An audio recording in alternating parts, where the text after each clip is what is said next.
High বন্ধুরা, তোমরা সবাই কেমন আছেন? আশা করি সবাই ভালো আছেন। তো আজকে মোর গাড়ির কাম হবে। গিয়ার বক্স খুলছে, এই বস্তুটা আছে, এই বস্তুটার অল্প অসুবিধা আছে, তাই এটা খুলি আছে।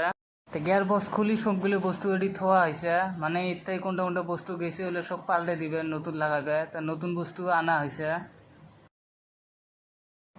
তো এই যে সবগুলো এটি নতুন কোম্পানির বস্তু নিয়ে যাচ্ছে, তো কোনটা কোনটা মানে খারাপ হয়েছে ওটা ওটা মানে চেঞ্জ করে দিবে আর কি। তো এই যে আমরা কাম করবে নিচ্ছে, গিয়ার বক্স ফিট করিয়েছে। তো এটা হলে তো এই মোর কাম শেষ।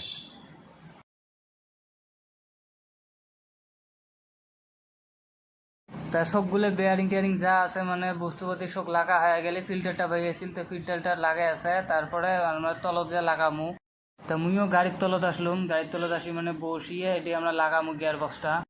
তো ফাইনালি আমার গিয়ার বক্সটা মানে ফিট হয়ে গেছে, মানে জ্যাক দিয়ে নামে আছে। তো ফাইনালি মোর গিয়ার বক্সের কাম শেষ হয়ে গেল। নামা অল্প কাম আছে, এটা করে দিলে তো এই কাম শেষ। তা ব্লগটা এই পর্যন্ত শেষ মোর।